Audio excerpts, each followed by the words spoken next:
Hey everybody, Jason Bermas here. Get ready for a great 9/11 panel that we just did via David Ray Griffin's memory. For those not familiar with David Ray Griffin, he did excellent work on 9/11 truth. This was presented by UK Column. In my opinion, it is a can't miss. I do want to encourage you to support the broadcast if you can. $5, $10, $15, it means the world to me. I'm not able to do this work without you. Buckle up and get ready to make sense of the madness. Giving you some brief introductions. We have with us Jason Bermas, a longtime 9/11 truth researcher, filmmaker, and media personality, perhaps best known for his work on Loose Change. He later directed the films Fabled Enemies and Invisible Empire, and spent several years as a reporter and host at InfoWars, where he regularly covered 9/11 related issues. He currently hosts the show Making Sense of the Madness and continues to produce independent media commentary and investigative reporting focused on 9/11 accountability, government transparency, and related issues of power and deception. Thank you, Jason. We have Sandra Laratonda, is a grassroots activist who began her advocacy as the translation team coordinator for architects and engineers for 9/11 Truth in 2010, covering upwards of 50 videos in over 30 languages. In 2021, she and her husband, Gene, launched the 9/11 War Room, an interactive weekly podcast that covers 9/11 news, strategy, and activism, and helps connect advocates across the world. It runs every Sunday at 5 p.m. Eastern at 911warroom.com, where everyone with a heart for 9/11 truth is welcome to join in and participate. And finally, here with us from Japan, ahead of the rest of the world, per usual, is James Corbett, is a longtime independent journalist, researcher, and media producer, best known as the founder and host of the Corbett Report. He has produced numerous documentaries examining the events of September 11th, including 9/11 Trillions, Follow the Money, 9/11 Suspects, and 9/11 War Games, and has written extensively on unresolved questions surrounding the attacks. Make sure to check out his latest book, Reportage, I should say. Thank you all for being here. It's lovely to have you all together. And I would like to begin this roundtable, and please, this is just going to be a discussion, with a little bit of self-reflection here, because Richard pointed out all of the ways that they are invalidating the 9/11 truth movement. And this is coming from a critic of our movement that weighed in with a question, which was, how do we know that we're getting it right? And I'm going to frame it the way Ted Walter framed it to me, which was, what percentage of discussion have you seen that opposes 9/11 truth, that genuinely focuses on evidence, genuine evidence? Well, I guess I'll jump in. I would say very little, Yeah. Unfortunately. Mm-hmm.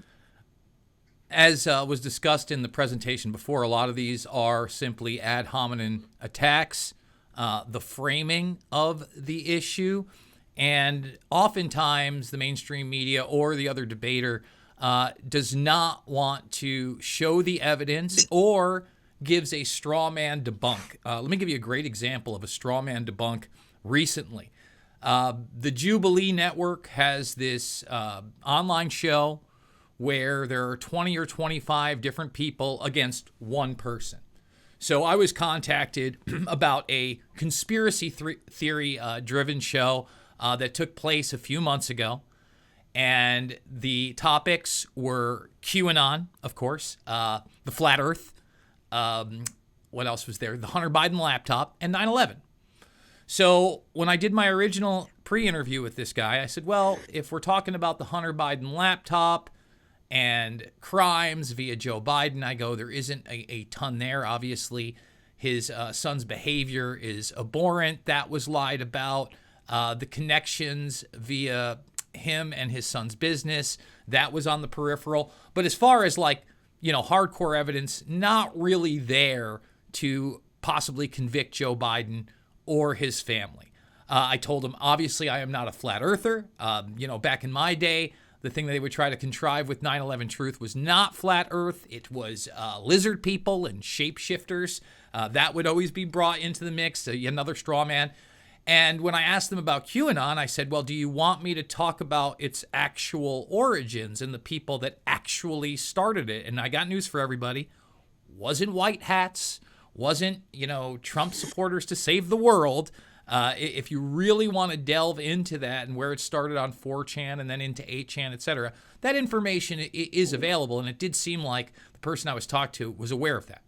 So 9/11 comes into it, and one of the baseline things I often talk about is that many of these hijackers, we now know about the hijackers and their CIA connections, et cetera, with al-Bayoumi, but that information was available, prior to me even putting out my documentary films, and they were living with and renting from an FBI informant that also had these connections. But what is not often talked about is the mainstream reporting that many of these hijackers not only had ties to, but listed their home addresses as U.S. military bases. My good friend Pasta Jardula decided to take them up on the offer, fly out to California, and the quote-unquote mainstream journalist was a guy named Andrew Callahan, who has the Channel 5 News, viral channel. And I'd actually met Callahan about 2 years prior when he was attempting to do a hit piece on G. Edward Griffin. I put him on the spot right there. I asked him if he would come on my show. He said he would. Of course, he did not. He did give me his phone number, and we interacted a couple times before he ignored me. Now, I bring this up because Pasta brought up the fact that many of these people, again, had listed their names and addresses as U.S. military bases. And there was a multitude of mainstream reporting on this, including the New York Times, which included one of the hijackers going to a school in Monterey, California, which was a military school where the vice chancellor actually came out and was quoted as saying that Bush knew of the attacks and allowed them to happen so that they could get their war in the Middle East. When Pasta brought up the multitude of evidence that these guys had trained at U.S. bases and been protected, they put up a debunk on the side. And the debunk simply said that Newsweek reported, one outlet reported that some of the hijackers had trained at U.S. military bases, but this was later retracted and proven false. So they don't show how it was retracted or proven false, and they don't go to the other 5 sources that I have in my films. So they create this straw man, and not only do they create the straw man in 9/11, they automatically associate it with Johnny nonsense that has been disproven dozens of times, like JFK Jr. is alive and was going to be Trump's running mate, don't you know? All these type of things. So these things are still happening 20 plus years later. The question is, how effective are they really in a time period where, yes, a lot of the public may be getting some things wrong, but with big cases, the Epstein case in particular, there seems to be a coming together of the traditional right, the traditional left, and those that aren't really necessarily that interested in geopolitics at all, realizing they have been lied to about that event. The question is, can we transfer something like that into 9/11 Truth so that perhaps this Ron Johnson attempt at new hearings, new investigations can honestly go somewhere? And I don't know whether we're going to get there. I asked that question of Ron Johnson on September 10th of this year, and he gave a pretty standard answer in that, this information has to get out into the public arena and be won in the public arena first before we can do anything. And that is the big trick. This is something that I've talked about with James Corbett for years. And I prefaced it with this. We have not had a real trial of the executive branch in any real manner since Iran-Contra. You can go to Scooter Libby. He got convicted, but he ended up getting pardoned. Can anyone tell me anything in the last 30 plus years where high-level government officials were questioned in that arena, successfully indicted and prosecuted? It doesn't exist. So Until we get there, and maybe the Epstein case is going to be the litmus test, I don't know how far we can take it. But I do know the media is not going to stop with their positions. Yeah. If I can jump in a different perspective on that question, I think it's a great question. First of all, just thank you, Dr. Elfritz, for that presentation. That was very informative, and you've added a lot to my reading list. So thank you for that. But having said that, yes, speaking of reading lists, and speaking of this question of how much people in the 9/11 truth movement have seen engagement with the actual evidence, et cetera, from the other side, et cetera, I would say that my own personal research tactic when I am going down the rabbit hole on a new piece of information related to 9/11, one of the first things that I do routinely is to look at the debunks and the skeptic sites to see what they have to say about it, because I always want to sharpen my knowledge by testing it against what other people are saying against it. And I wish I could think off the top of my head of some of the examples of that, but I have certainly moderated my positions on various subjects because there has been valid things pointed out from the skeptic community. And I don't want to take on board information that is untrue simply because my team, quote unquote, is saying it. So I would like to challenge those who think that there is no such critical thinking going on in the 9/11 truth movement to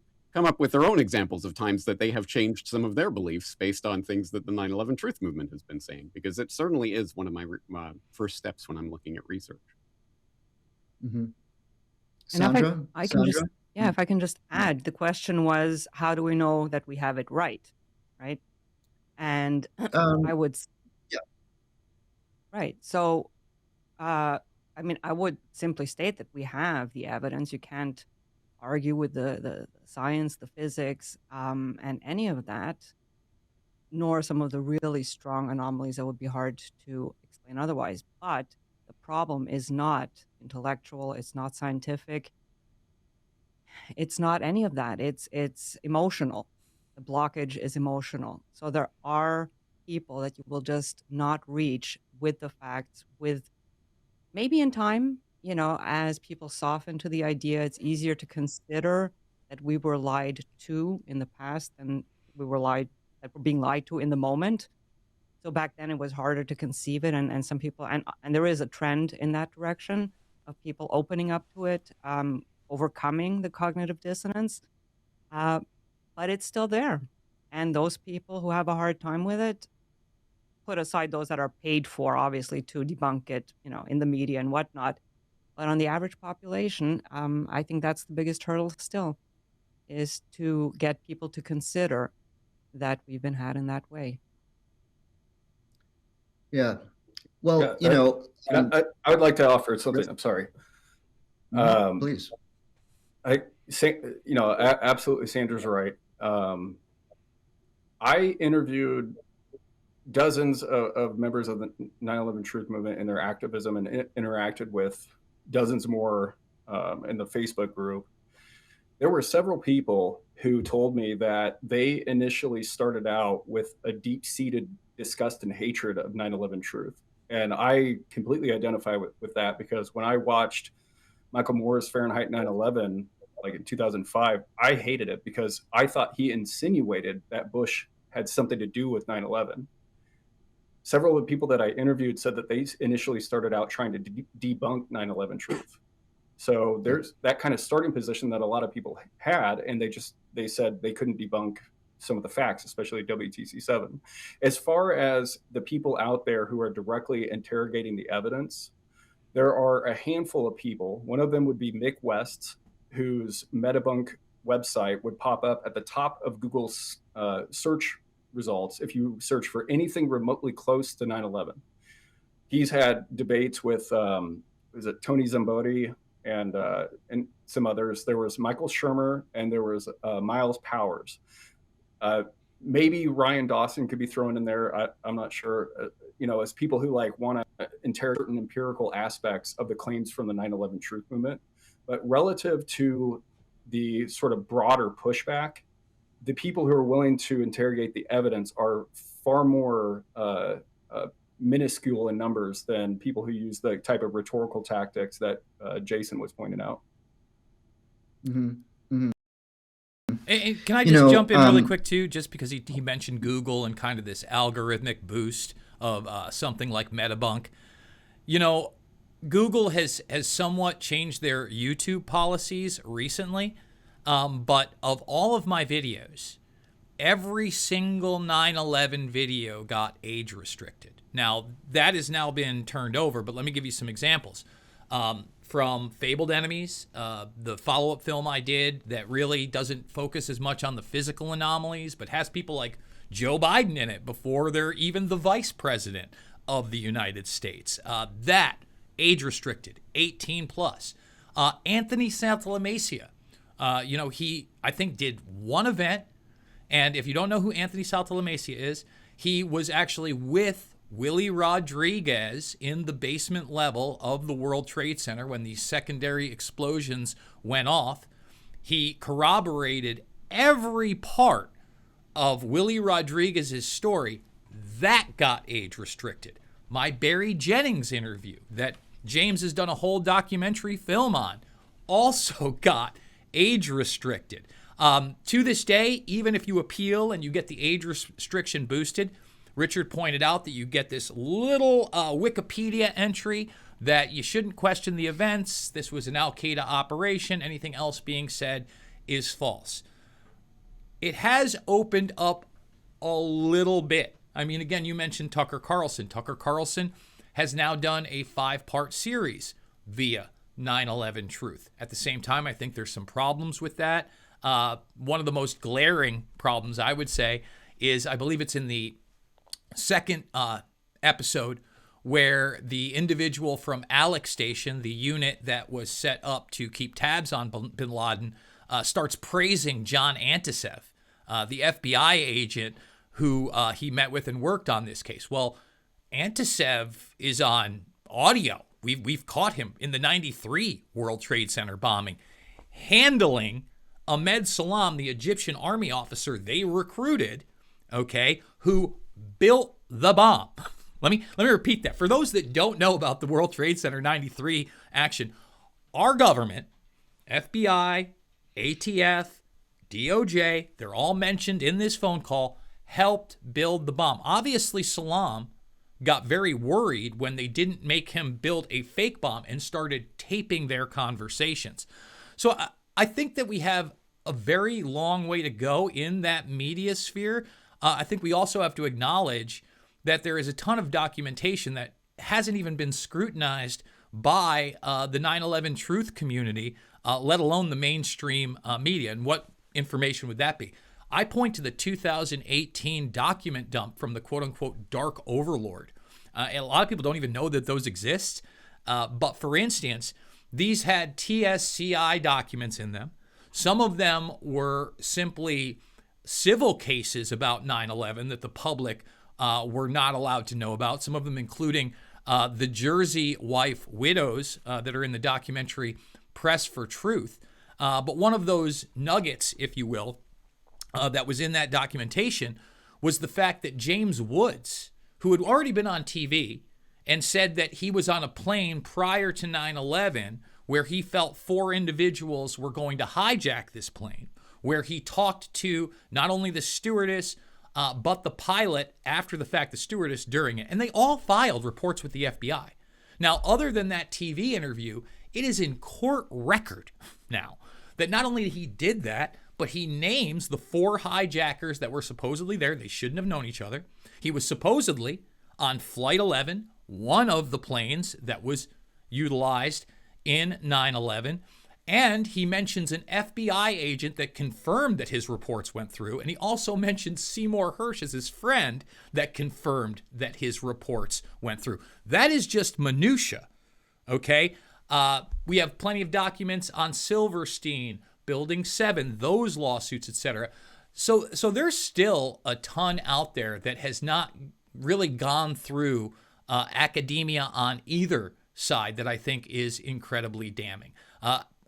I think we have a multitude of evidence that points to the fact that we were not only lied to, but we have some involvement with some of the agencies before and after the fact, but not just agencies, of course, foreign governments, contractors, and other entities. And that, I think, is also another challenge.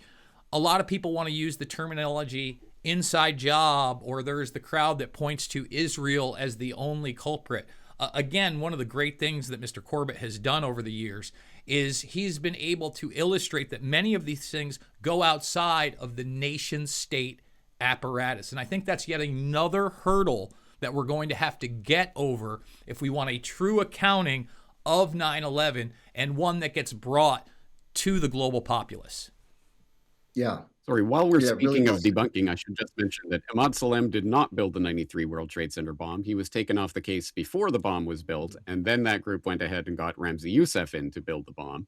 But who was Ramzi Youssef, and how did he even get into the United States? A fascinating rabbit hole in and of itself, and I have a 5.5-hour documentary on the history of Al-Qaeda, if people are interested in it, called False Flags, The Secret History of Al-Qaeda, talking about Youssef and some of the other remarkable characters in that story. But yeah, Salam did not build the bomb. He was in the process of working with the group that ended up building the bomb, but he was taken off the case before the bomb was built.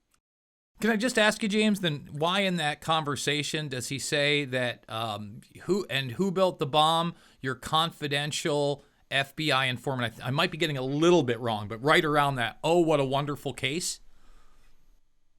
Right. Again, I go through that in my documentary, but he is talking in the context afterwards where he was feeling like he had been burnt on that case. But essentially what he was saying was that he was involved in the plot. He was part of the group, but he was taken off before the bomb was built. Okay, thank you. See, I can be proven wrong as well. So I think that I we have would to have like that acceptance as well, like you were alluding to in the very beginning, that we have to be open-minded enough that we may get some things wrong. You know, I'll give a great example. The Norman Mineta testimony and the PIOC with Dick Cheney.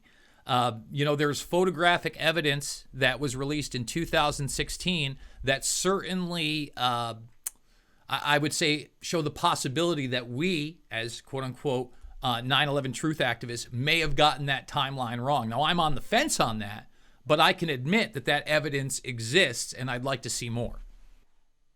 Mhm. I'd like to steer us back for one moment, which is, I'm treating this critic of the 9/11 truth movement with kid gloves, because I think it's very important to distinguish ourselves from the legacy mainstream position, which is completely false, and address this very directly, because Richard, you brought up something that I think is very, very important, which is most of us here, we believed the original story at some point and we changed our minds. And this is something very, very important for, I think, the public to understand, is that when you are confronted with someone who changed their mind about something they were sure of, it's time to listen in and figure out what it was. And this is the power of our movement, which is we're all, we didn't start off this way. So I'm going to frame this next question, which I think is important to me, which is it had to do with, is there any counter narrative to our position that's based in evidence? And the reason why I'm bringing this up is that if we look ahead to, let's say, a hearing headed by Ron Johnson about 9/11 truth, I can't think of an engineer, a structural engineer, architect that's worth their weight that would stand up and defend the official NIST explanation of what happened. I just cannot believe that they would find anybody. And with that in mind, I'm going to ask you, James, this question, because you're someone who's gone through enough rabbit holes to, turn reality into a piece of thin Swiss cheese. Does the 9/11 truth movement, does it hold a special place in your heart as being something that truly can stand on its own outside of an entire sort of comprehensive narrative of what's really going on in the world? But can 9/11 stand on its own? And I'd like everyone else to weigh in on that too. Well, I can only speak from my personal experience of coming into the 9/11 truth movement from that perspective of having staunchly believed the official story for the first 5 years after the events. And what got me down the rabbit hole, so to speak, was encountering information through online sources that seemed outlandish to me until I started looking it up for myself. And there were a number of different things, and I can't remember exactly what sequence of pieces of information was the penny drop moment, if there ever was such a single thing, but things like learning about the existence of Operation Northwoods and other things. So to me, Right. it was the disconnect between what I had been taught and what I had been shown my entire life versus what I was then able to find after having been directly confronted with new information and being able to independently verify it for myself. That disconnect was what got me interested. Really, it's really the reason that I'm here at all doing any of this work is because of that incredibly shocking information that I suddenly started discovering.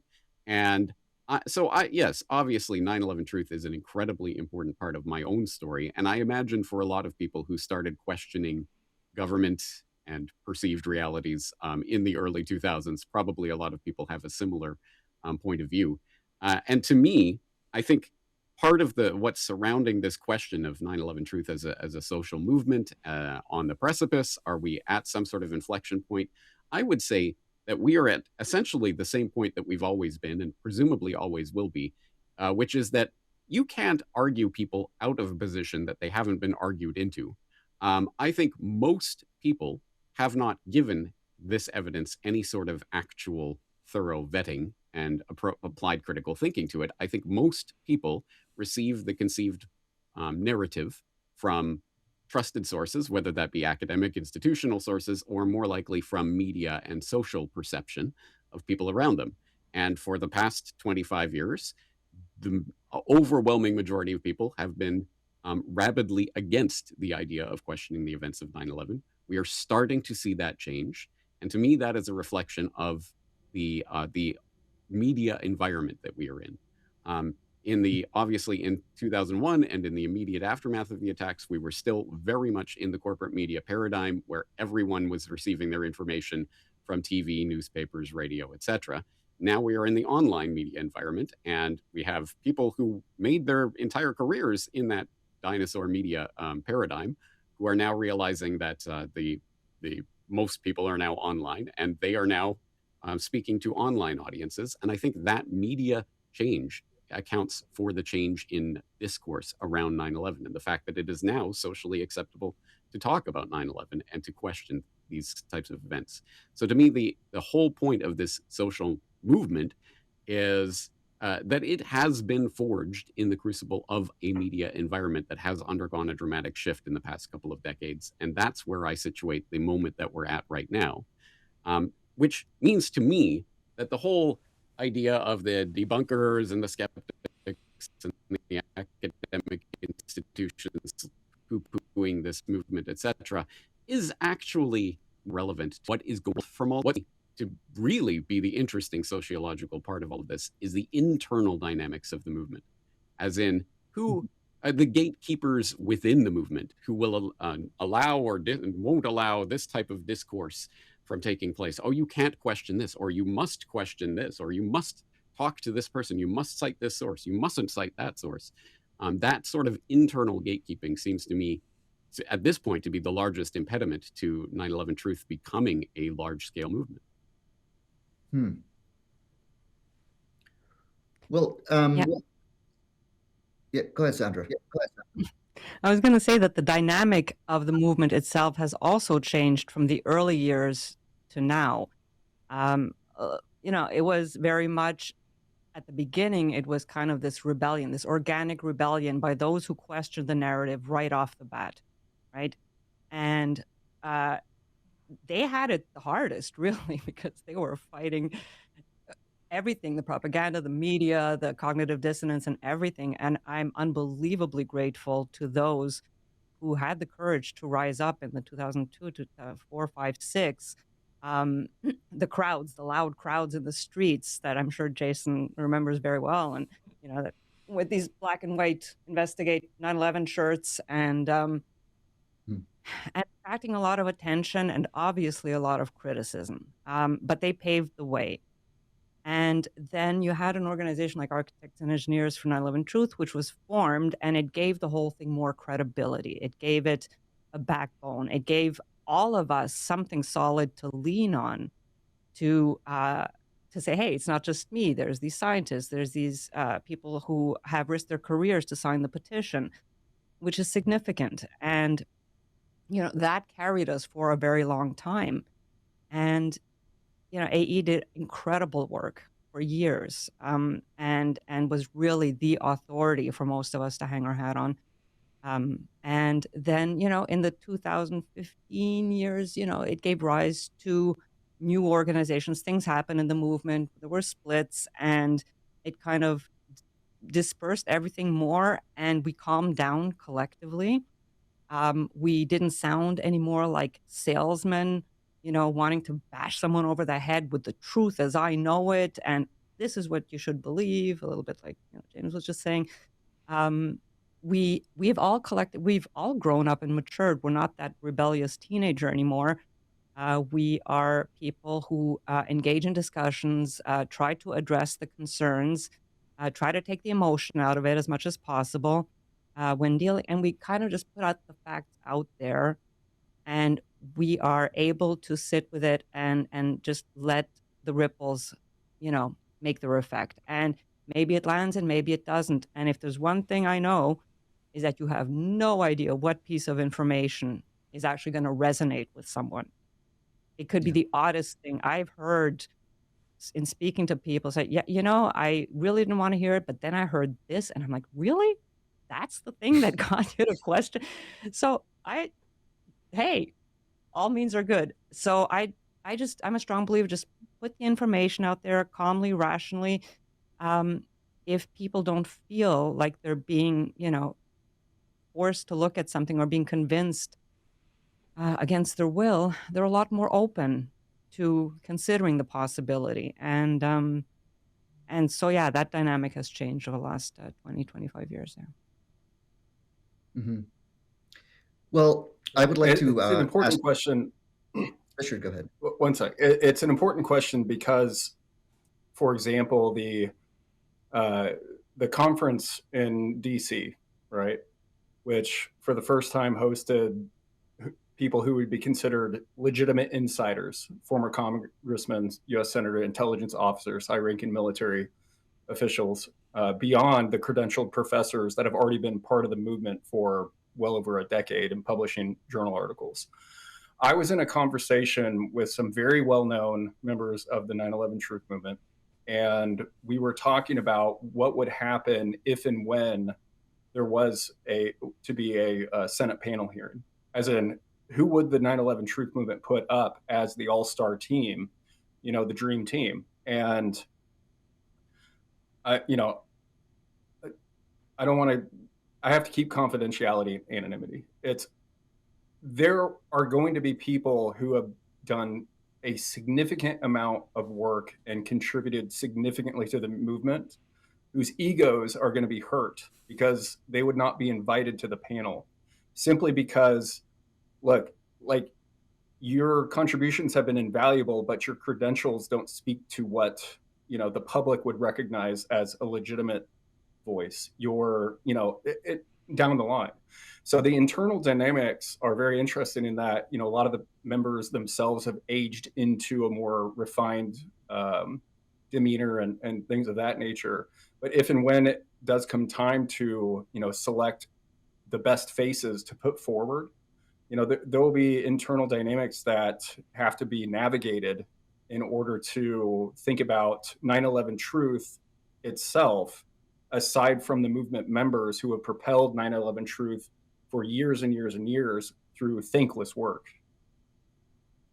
Hmm. Yeah, that's a good point. You know, I my next question for you all is this, which is, if this was a rational world, there would be no 9/11 Truth Movement or alternative media, right? We would just get right to the evidence and what's going on. And so, my question here is it possible to still talk about 9/11 as a standalone issue? Because it's a double-edged sword, right? Because most people will, if you have this conventional idea of the world, that would be preposterous that there could be another story behind 9/11. And so now you're confronted with the challenge of, do I bring out this entire new worldview and and point out how our version of what happened on 9/11 fits way better into a much more cohesive understanding of what's happening globally? or do you stick just with 9/11? Because it depends on the person.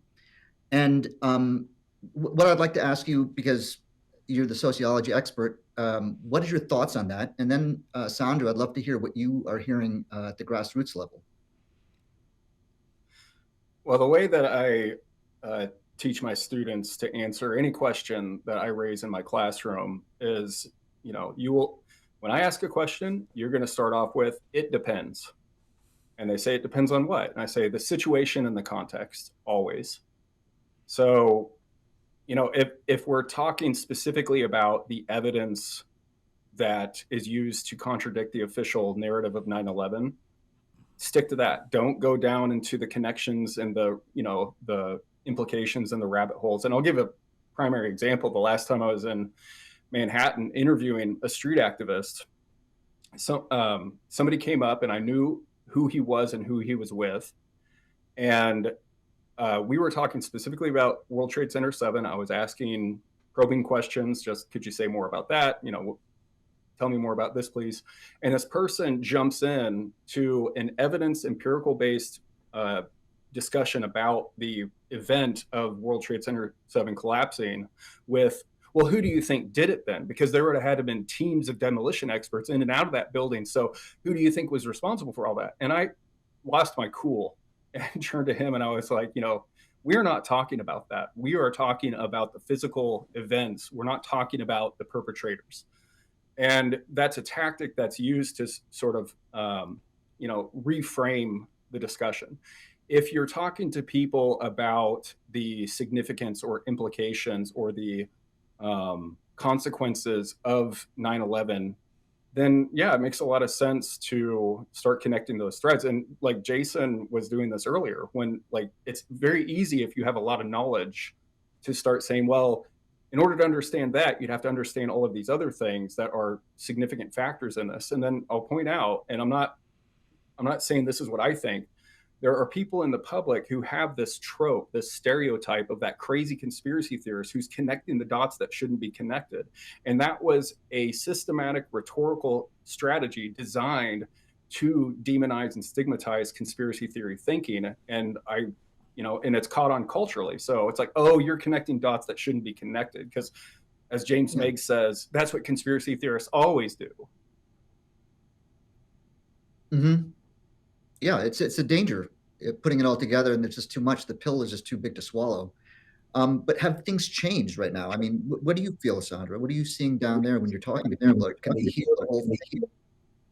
Well, what has changed? What's changed is that there used to be, again, we had this organization that, was there for many years and did its thing. And then there was all these grassroots people who were just really, they formed their own little groups here and there.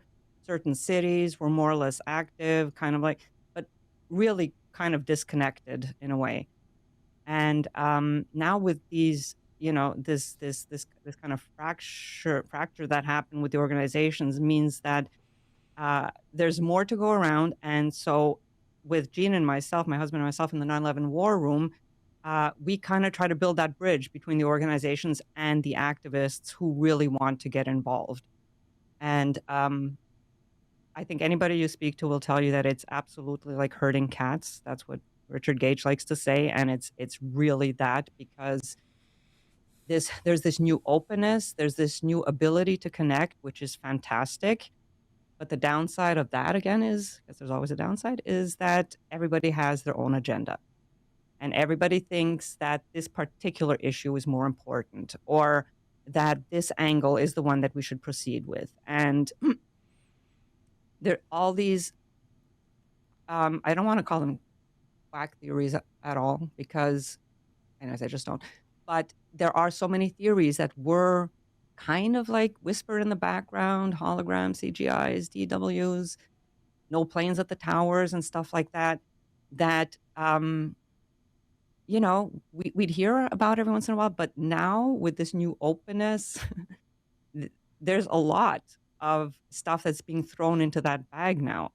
And it's almost making it more confusing for anybody who's just beginning to look at 9/11 to to make that separation between what really, what sticks and what's good and what's not. And I find it's made the atmosphere more confusing. So there's this new openness and this new ability for people to connect and engage and get involved, even though I would say that the getting involved part is still very difficult because there are a lot of people who have their theories, they engage on social media, they'll share their thoughts. When it comes down to actually getting people to do something, it's still extremely hard. The most dedicated people in the movement already do it. They do what they can. There's people who come into our podcast and they say somebody should or you should. Well, why don't you do it? You start, get the ball rolling. And if it appears to go somewhere, I'm positive it'll resonate with the right people who will get on board with you and help you move it along. So a lot of people have very theoretical ideas. So the problem right now is not so much to get people. It's not an information thing as much anymore. The information is out there. People can go search for. It's to get people to care enough to get involved. Why does it matter 25 years later? Why should I do something? Well, you do it just because you never know if that thing that you're doing is going to. And I told this story at the conference about how the simple act of my husband Gene receiving a spam email at work regarding the NFPA conference, National Fire Protection Agency Association, I think, in 2021 created this series of events that led to essentially Ron Johnson. And I can map it out exactly. So I still encourage people to do what they can do. And if Well, Sandra, you broach, I think, one of the subjects that fascinates me and that I was trying to articulate earlier, which is the gatekeeping that is going on internally within the movement of who can speak to whom and what you can speak about and what you can't speak about, etc. Which I don't know. I mean, again, I do not have the receipts on this, so I can't say precisely to what extent cognitive infiltration has taken place. But at any rate, if cognitive infiltrators were trying to disrupt a movement like 9/11 Truth, they could not have done a better job than by bringing up all of these various theories and then each particular camp making it so that this is the only important thing. And if you don't say this, then you're a shill and you're controlled opposition, et cetera, which puts very, very, very, very strict and very small walls and boundaries around the concept of 9/11 Truth. That for someone, I mean, I feel incredible pity for someone walking into this minefield in 2025 and just thinking, oh, okay, what's this 9/11 Truth thing? Oh my God, I said the wrong thing. I looked at the wrong topic, and now I'm excommunicated from the 9/11 Truth movement.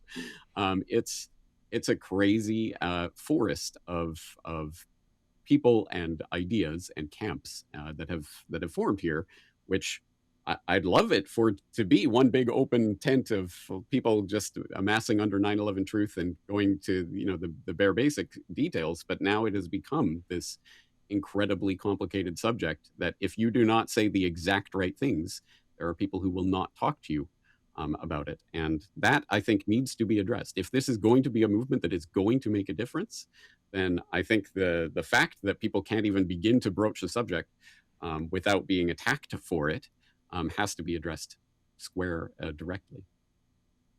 It's unbelievably complicated because, there's what you're describing happens at the grassroots level, it happens at the organizational level. And I really don't want to, go into the dirt of it, but it's for me who's a bystander to watch people accusing each other of being gatekeepers, of being infiltrators or moles or agents, and they present technically on paper maybe valid reasons. And it's like, okay, I can see why you would think that. I personally don't. But the only thing I can say is just that those who've been doing it for all these years, just continue to do what you're doing. Focus on the stuff that is true, that works. The science. I keep coming back to the science myself, and know who you can trust and work with, and just focus on that. And a good friend of mine in the Netherlands, Jan van Aken, said the best way to get rid of something is to make it another word's not going to come to me. Yeah. Irrelevant, I guess. So instead of attacking these things that are, attempt to hijack us, I think if you just ignore it with the proper respect, if I can say it that way, without bashing it, it's going to make itself irrelevant, I would hope. Do we have a guarantee? Of course we don't. Some crazy ideas seem to attract many people beyond my own personal logic. Flat Earth is a great example for that. I'll never understand how that took off, but yeah, it's just you can just yeah. Go ahead. Sorry to jump in. For the broader public, like let's assume that there are members of the public watching who are not sold either way or maybe antagonistic toward 9/11 truth. There are clear parallels to the civil rights movement. The civil rights movement was infiltrated by covert intelligence, COINTELPRO programs. There were intentions from the FBI to sow divisions into the civil rights movement. There were clearly demarcated different groups beyond that who had different approaches to activism, to the movement goals and how to organize. And just as the case is with other social movements, it's always difficult to motivate people to commit their dedication to actual productivity. But with the civil rights movement, for example, like they were trying to convince members of the general public to reorient their frames of social relations. It was no easy task, especially when they had government agencies infiltrating their movement to sow divisions to stop them, because part of what the civil rights movement was associated with was the anti-war pro-peace movement. So there's direct parallels in history to what's going on with the 9/11 truth movement. And I would hope that the general public understands that there have been several times throughout history where a minority of dedicated, committed activists have fundamentally changed the social order by reframing what we believe to be the central premises of our lives. I mean, in the Revolutionary War, the Civil War, the Civil Rights era, there's many examples. And internally in the 9/11 truth movement, you have all of these same dynamics that go on in other social movements. And so there's a lot of literature out there that can help us better understand how to navigate the same types of dynamics that we would be going through that have been involved in other social movements of the past. Mm-hmm. Well, look, this is, I want to say that just a few days ago, I listened to your interview, Jason, with James, and I forgot the title of it, but it was just incredibly all-encompassing. And, we went into all kinds of different realities that we have to confront. And as I was watching it, I was jotting down references and names and things to investigate. And I realized there's absolutely no way I could ever show any of my friends that particular interview, even though I found it absolutely compelling. And the reason why I'm bringing this up is very recently I had some time with medical school colleagues, and I was trying to get them to understand that we actually don't know how safe these shots were. And it's worth looking at, but of course they couldn't see it because it's this wall of hubris where they cannot even admit that they could have been wrong about this. But when I showed them clips of the Twin Towers coming down, all of them were on their phone going, "Holy cow, it's exploding." And the point being there is that suddenly they're able to confront the possibility that they could be wrong about something big. And this is where I feel like the 9/11 event is so important, because you don't have to go through pages and pages and threads to figure out what's going on. Just look at the undisputed footage of these things. You don't have to be a structural engineer. So my question, Jason, to you is, your film Loose Change, amazing movie. If you had no restrictions on money or time, what kind of movie would you make at this point, 20 years later? I'd say it would be close to in line with what we did with Loose Change Final Cut, the follow-up to the second edition that really went viral. We went out to D.C. and New York and did a ton of interviews. A lot of them didn't make Loose Change Final Cut. One of them was with April Gallup, for instance. For those that don't know who April Gallup is, she was somebody who was working in the Pentagon of the day of the attacks and actually exited out the front of the Pentagon through the supposed hole placed there by a plane before the collapse, with her son, by the way, that she got out of daycare. We went and interviewed one of the individuals. He wouldn't go on camera. That was a local news reporter that gave a certain perspective of the Pentagon. I would do more of that. If there was not a budget restriction, I would be going to the schools that these hijackers were reported to have trained at, or bases, and seeing what kind of records I could get, seeing if I could get that interview with the vice chancellor. I would stick along the lines of what I did for the films even before then, getting as much, archival footage. I mean, this is still a stack of DVDs that I have from that era that I used from the films. Again, we're in the digital age, but before we were there, I actually had to buy DVDs from C-SPAN at like $50 to $100 a clip, and alls I had was the transcripts, right? Vanderbilt Archive was another place that I got a lot of my archival footage. Forget about it, I didn't even get the transcript. I got like a baseline of 5 or 6 things that were going on at that time period, etc. My main goal after putting that together, however, would be the wider distribution. Right, I think that's why we tried so hard to get Loose Change into theaters. Alas, not happening, because I think that could have pushed us over the edge and been a game changer during that time period.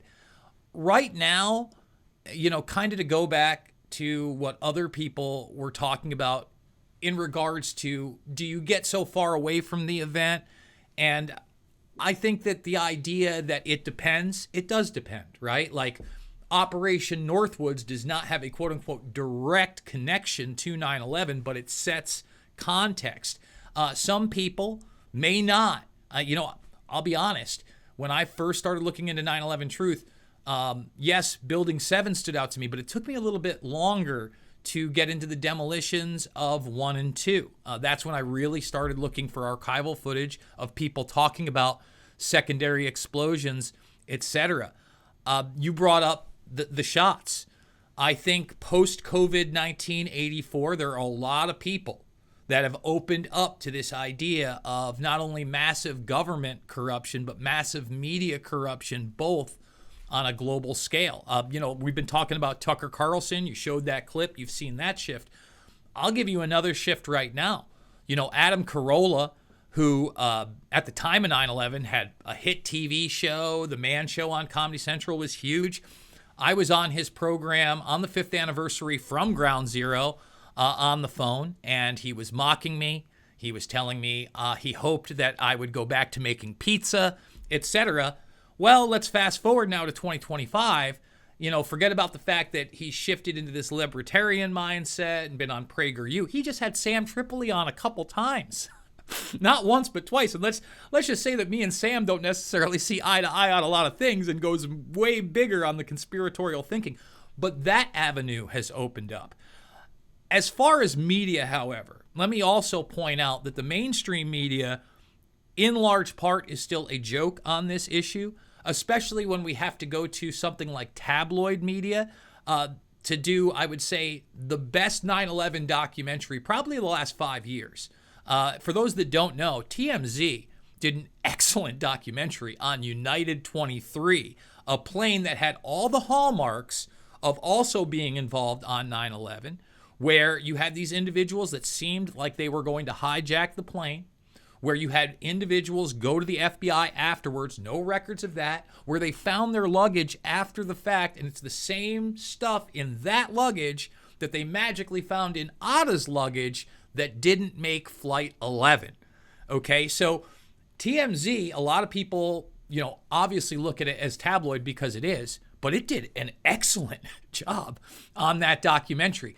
The real question is, how do we push it over the edge? because, prior to the election of Trump this second time around in this administration, Fox News, one of the largest proponents of tearing down 9/11 truth, debunking and calling us crazies, asked the question of the president whether or not he would release the 9/11 files. He dodged the Epstein question much more, said he would release the 9/11 files. I wish that the MAGA folks would follow up on that. Even down to, this Turning the Tide event that we did, where Anthony Schaefer, as a part of Able Danger, obviously knew something was wrong, obviously knew that he had been surveilling a lot of these guys and not been taken seriously by the FBI. He didn't come around until recently to go beyond the possibility of malfeasance, ignorance, possibly covering up the fact that they screwed up. No, now he's on the train. No, they made this happen on purpose, not lie hop.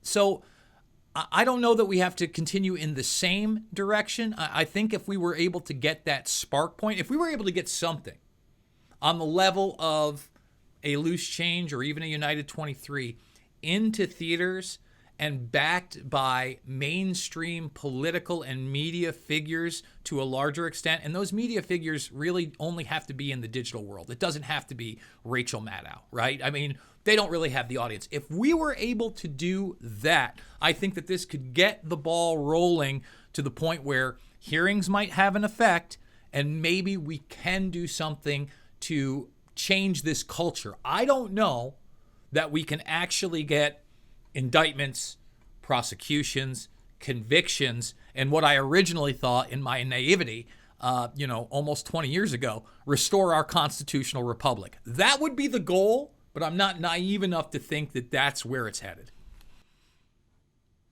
The parallel being Oliver Stone's JFK that led to was it the JFK Records Act, and we would need a filmmaker with such high stature and prominence and courage to make a film like that, which would be pushing back against the years of popular culture and news media. But the other parallel to that is, look how much happened with JFK. Like, okay, we had a bunch of files released, but who was arrested, who was convicted, what really happened. Mm-hmm. And did we get all those files, by the way? Like, did we really get all the files? I would contend, when we're talking about JFK, I can provably show you an FBI publication where they point to an individual named Warren C. DeBrew, who was alleged to be Oswald's FBI handler by another FBI informant of DeBrew. This was in a 1970s documentary, but in this publication, it clearly states that DeBrew did the initial 800-page investigation the night of the attack, or the night of the assassination on. That document I've not seen it. In fact, Warren C. DeBrew, for those that don't know, he was Oswald's handler in New Orleans and followed him to Texas. So he just happened to be in Texas when this happened and then investigate it. I haven't seen that document, but supposedly we have all the JFK documents now. We should stop asking questions. What I'd like to offer here is a challenge that we have, which is to believe that at some point there's going to be documentation that irrevocably proves what we've been saying all along, as if that even exists. If we truly understand what really happened that day, obviously it's not going to exist. And even if it did, who's going to believe it? So this is a big challenge. And, I'd like to think bigger and say, yes, a movie like JFK, perhaps with a Jim Carrey playing a David Ray Griffin and telling him, the entire story with all of the evidence coming up. I mean, it seems to me like this is what the public needs, because a documentary may not necessarily have the impact that good old-fashioned storytelling would have. Anyway, we're winding down, and I would like to finish with everyone having an opportunity to sort of make any conclusive statements or anything else you want to leave us with. I just wanted to piggyback on that last question. I think the question that we have to ask ourselves is, what does a victory of 9/11 truth look like? I mean, we keep chasing. We want to expose the truth. We want to wake people up and all of this stuff. But what does it actually mean concretely? To some people, it means, going through the legal system, getting justice for the victims' families, getting those who are guilty behind bars. For some people, it's that. For other people, it's the effect on, obviously world politics, the impact on war, because we've had 20 years of war because of this, and this could shift things dramatically. And for others, and it doesn't have to be either or, obviously, in a perfect world, you'd have it all. But for me, it would be in part because I think justice would be really difficult legally. Not that I don't hope it can happen. It would be to have the history books rewritten, have history reflect what actually really happened so that the lie doesn't keep getting perpetrated into the future. And if that were to happen, the education system, explained what happened. If this reset things in that way, that would be a really good thing. And there's probably other outcomes that that are specific to people. So yeah, sometimes we do this and we don't say, well, what is it really? What is the end game ultimately? Except just truth. What does that mean? Yeah, good point. James, Jason? Yes, let me echo that. I think my concern has always been to achieve genuine justice for those events and to have the actual perpetrators really brought to justice for those actions. But barring that, I think winning in the court of public opinion has always been an incredibly important part of this. Because, and I think ultimately it is because we do want the historical record to reflect reality. We do not want this lie to be perpetrated in the future because, obviously, as you say, the war of terror, the million-plus deaths that have resulted from the various wars that were based on this lie would not have been possible if the widespread understanding of 9/11 truth had been available decades earlier. But I would also just like to say that I still think that the internal politics of the movement itself and the discord that has been sown within it is probably the biggest impediment to that happening, because I would posit that, yes, if there was some great big name Hollywood director who came out with the 2025 equivalent of Oliver Stone's JFK movie today, the biggest critics of that movie would be people within the 9/11 truth movement. He didn't talk about this. He said that. Oh, he's saying that. Oh my God. In the exact same way, I think if actual new hearings are held, etc., I think, again, the biggest critics of those hearings would be from within the 9/11 truth movement. So, yeah, it's a good question. What are people focusing on and how are we going to get there?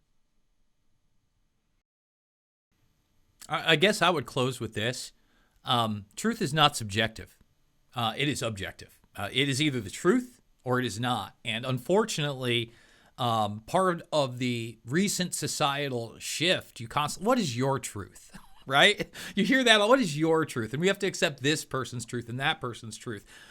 The bottom line is the real science doesn't lie. The molten metal, for instance, that is clearly present at 1, 2, 7, and according to Ken Holden of FEMA at 6, shows that we have been lied to, at least on what happened to those buildings. That is not subjective. Yeah. That is objective truth. And the more objective truth that we can constantly present to people, I think that's how you win in that court of public opinion. I don't know that we're going to be able to go beyond that point. I mean, if you just look at mainline politics right now, love Trump, hate Trump, Comey committed crimes, Bolton committed crimes, Letitia James committed crimes. We can't even keep an indictment, let alone get to trial, right? So we seem to have this barrier, unfortunately, where if you are at a certain level, you simply cannot be prosecuted. And I think there are these third rail issues on both sides. I think Assange would be one of them. The fact that during the Biden administration, he was forced to sign that deal, which essentially made his guilt and set an awful precedent for the United States, the First Amendment, freedom of speech, journalism, and it's not even discussed on either side. Now, like, reporters don't even ask that question. That is yet another barrier that we are going to have to get beyond. And we have to get beyond, what I discussed with James on both sides. TDS, where it's Trump derangement syndrome, everything he does is wrong, and TDS on the other side, that everything that Trump says is obviously right and gold. The truth is not about Donald Trump. It's not about one individual. It is about the facts that cannot be disputed. Mm-hmm. Yes. Yeah. And I think that the case has been made that it's not unreasonable to question the official, commonly accepted explanations of what happened on September 11, 2001. It's completely reasonable and justified. And what I think is irrational and unjustified prejudice are people in my profession, the psychologists and political scientists and historians and sociologists, who will make rhetorical arguments without having done the due diligence of addressing the mountains of evidence that have been discussed in David Ray Griffin's books and documentaries by Jason Bermas and James Corbett. And it's a complete abridgment to the academic integrity and to the scholarly rigor that we should be bringing to the world around us. And I think that these people who are out there, who are acting as the credentialed agents of the power structures, should do some deep soul searching, if not just a self-assessment of their integrity, because they are the ones who are constructing and perpetuating a lie in ways that I think are demonstrably unjustified and irrational. And what I want to say to the general public is that if you have not investigated 9/11 and the empirical facts of the collapse of World Trade Center 7, then you've not done your due diligence, and you don't have any right to use the conspiracy theory label to accuse people who have done the work. And I think that it takes a lot of psychological courage to admit that you've been lied to by the centers of power who have convinced you that they are the trustworthy sources of authority and truth. And the more that that is allowed to continue, the more that there will be these types of events who cause damage and destruction to our lives, not just in the United States, but all around the world for generations to come. And we need to put a stop to it. Right on. Well, yeah, Richard, thank you very much for that closing statement. Jason, James, Sandra, I am in huge admiration for all of you, for all the work you've been doing.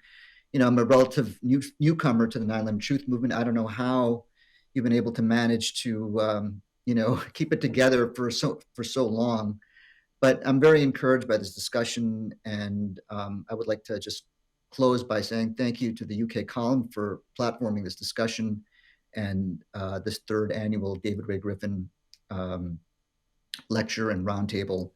And I just want to say we'll see you all here next year, hopefully. And there you go, folks. That was the 9/11 Truth panel. Where are we today with 9/11 Truth? Let me know down in the comments. And as always, I need you now more than ever. Consider buying me a coffee or using the PayPal down below to donate, because obviously this issue and all the issues, guess what? Not about left or right, always about right and wrong. I absolutely love you guys, and I will see you all on the flip side.